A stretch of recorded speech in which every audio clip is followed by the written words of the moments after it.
Salut vous! Vous vous souvenez de ça? Je pense que ça me permettra d'être un peu plus régulière là-dessus. Selon moi, une vidéo est moins longue à faire qu'un article. Bon, si ça se trouve, je suis complètement à côté de la plaque, hein. Un petit peu. Ça fait donc 1 an et demi que j'ai ouvert une chaîne YouTube et depuis je n'ai fait qu'une seule vidéo, hein. Celle-ci datait de juillet 2014. Comment vous dire? Aujourd'hui, je ressuscite la chaîne pour vous parler de parfum. Pourquoi? Comment choisir son parfum? Où trouver des parfums moins chers? Voilà. On va commencer par le début. Qu'est-ce que c'est que le parfum? Le parfum, c'est des huiles ou des essences qui sont des concentrés d'odeur en fait de beaucoup d'ingrédients qui sont mélangés à de l'alcool en fait, qui jouent le rôle de diluant pour le jus final. Parfois, on peut ajouter de l'eau, des colorants et parfois aussi apparemment des filtres solaires. Alors ça, j'étais pas du tout au courant. Je trouve ça assez intéressant parce qu'on sait que le parfum c'est photosensibilisant. On dit toujours qu'il faut pas mettre de parfum avant de s'exposer au soleil. Vous savez qu'on parle de parfum de façon générale.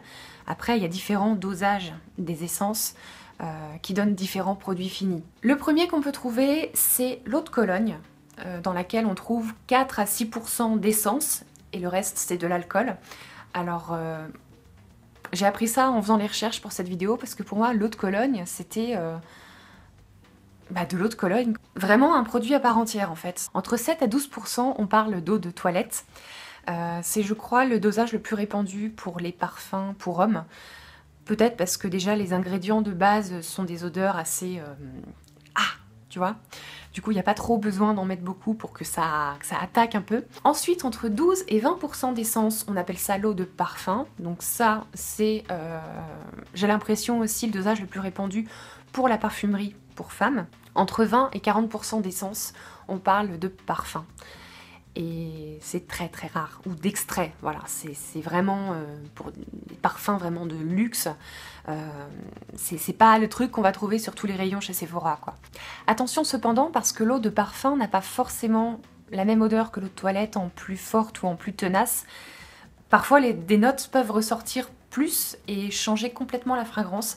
C'est le cas pour le parfum Hypnotique Poison de Dior, qui est un parfum pour femmes, qui n'a pas du tout la même odeur en version eau de toilette, qui est sortie il y a quelques années maintenant, et en version eau de parfum, qui est sortie un peu plus récemment. Perso, je préfère l'eau de toilette. L'eau de parfum a une odeur beaucoup trop d'encens, en fait, qui n'est pas du tout dans l'eau de toilette, et du coup, il faut faire attention. Il faut vraiment sentir un parfum avant de l'acheter, mais ça, j'y reviendrai. Quand on parle de parfum, on entend souvent le terme de pyramide olfactive ou de notes, donc ça, je pense que vous connaissez déjà. En fait, on a les notes de tête dans un premier temps. Donc les notes de tête, on les sent dès qu'on vaporise le parfum, et elles durent en général 20 minutes à une demi-heure. Ensuite, on a les notes de cœur, qui elles durent 3 à 6 heures. Et ensuite, tout à la fin, on a les notes de fond, qui elles peuvent durer jusqu'à une journée, voire carrément plus.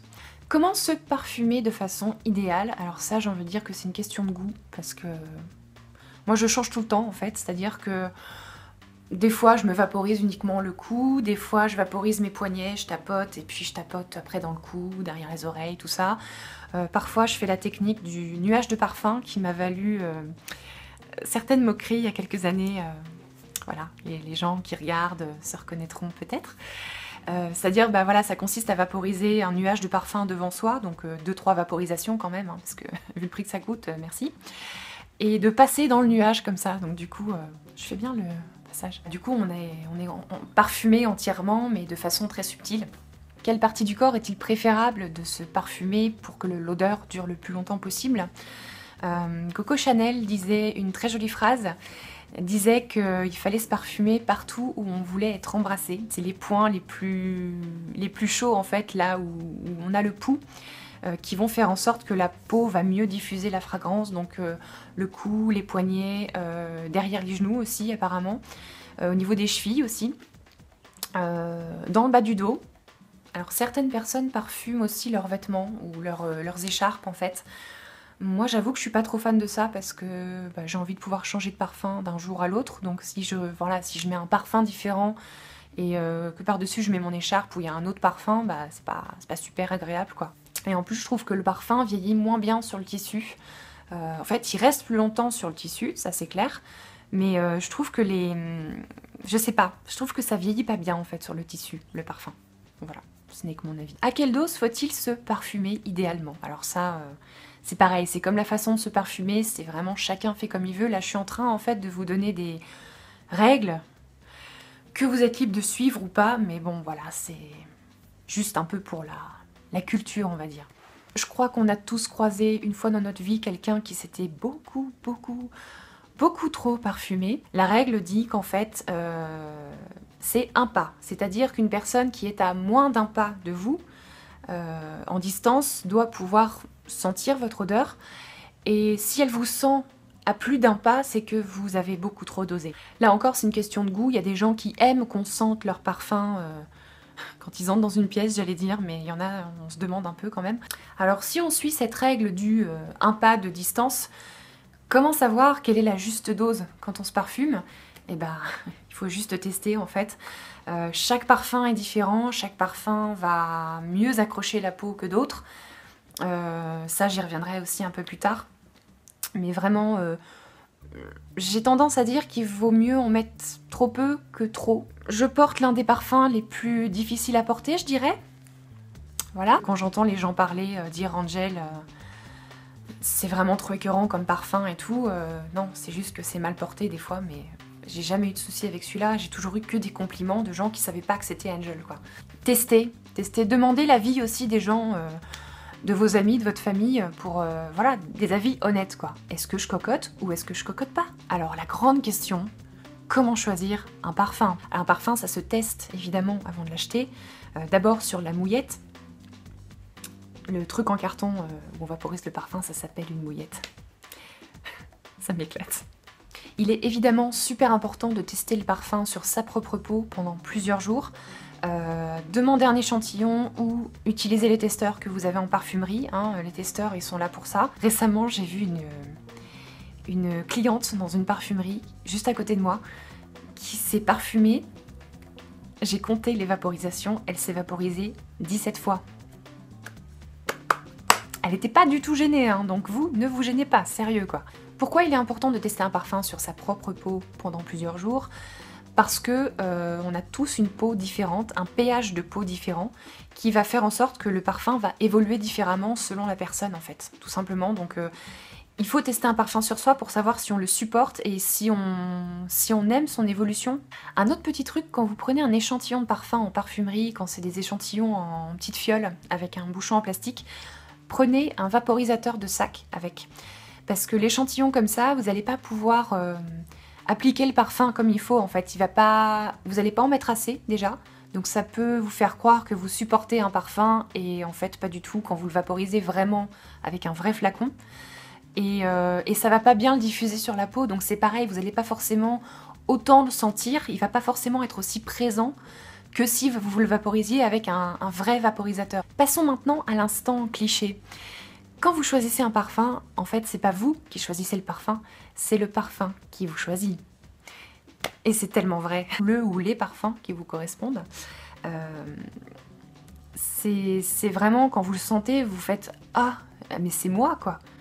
Vous vous sentez bien dedans, vous avez l'impression d'être vous-même. Parfois même, quand un parfum vous correspond vraiment, au bout de quelques heures, vous n'allez plus le sentir, alors que l'odeur est encore bel et bien là. Tellement il vous colle à la peau, j'allais dire. J'ai pas fait exprès, mais c'est ça, quoi. Un dernier petit conseil pour la recherche de parfum.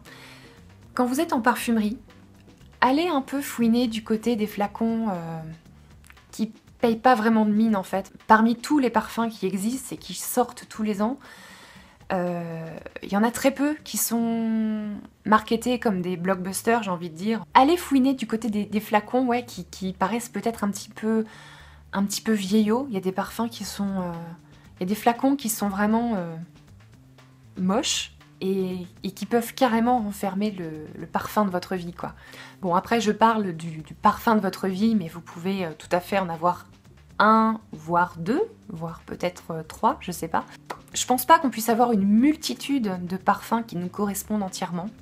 Il y a encore 2-3 ans, pour moi, c'était juste inenvisageable d'avoir deux parfums qui qui me correspondent vraiment, quoi. Je suis tombée complètement par hasard sur un deuxième parfum de Thierry Mugler aussi, et en fait, le parfum qui vous correspond vraiment, si ça se trouve, c'est un peu comme l'amour, c'est au moment où vous y attendez le moins, et au moment où vous arrêtez de chercher que... Bim! Je vais terminer cette vidéo avec 2-3 bons plans en fait pour acheter des parfums un petit peu moins chers qu'à l'accoutumée. Donc vous avez un site internet qui s'appelle Tendance Parfum. Je vous mets le lien juste ici. Je n'ai encore jamais testé ce site, mais a priori c'est plutôt un bon site. Toute l'année en fait ils proposent des remises sur des parfums. Il y a aussi la filière habituelle, j'ai envie de vous dire, les moins 20% chez Sephora quasiment toute l'année, donc autant en profiter, c'est clair. Vous pourrez trouver aussi des parfums un petit peu moins chers sur les sites de vente privée, comme Showroom Privé par exemple. Pareil, je vous mets le petit lien par ici. Et encore plus sur Beauté Privée, qui vraiment se spécialise sur, comme son nom l'indique, les ventes privées en cosmétique et parfumerie. Et sur Beauté Privée, encore plus en période de solde, il y a vraiment des prix super intéressants. Ce parfum, donc blanc de Courrèges, je l'ai acheté 25 € au lieu de 90 €. Voilà, cette vidéo est terminée. J'espère très sincèrement que la prochaine arrivera avant l'été 2017. Et j'espère que vous aurez appris 2-3 trucs, et moi en tout cas j'étais super contente de vous revoir. C'est très con comme phrase parce que forcément je ne vous vois pas du tout, hein. À bientôt, et ma foi, bisous.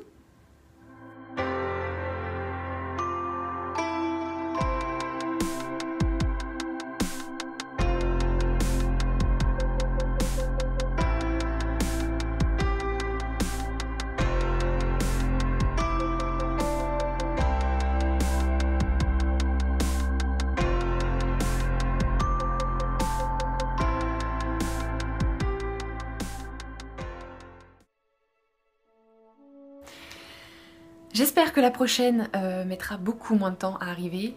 J'avais envie de revenir aujourd'hui pour... Ah, ça y est, je commence à faire les clichés de la youtubeuse. Arrête de regarder là, Micheline. Merci. Donc, ça peut être des ingrédients, des végétaux, ça peut être...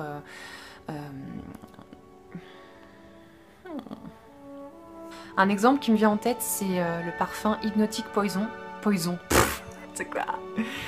N'importe quoi. Attention cependant, parce que c'est pas du tout naturel, et qu'un parfum va évoluer différemment sur nous que sur notre meilleur ami. C'est pas français ce que je dis. Ensuite, on a les notes de cœur. Ensuite, on a les notes de cœur. Ensuite...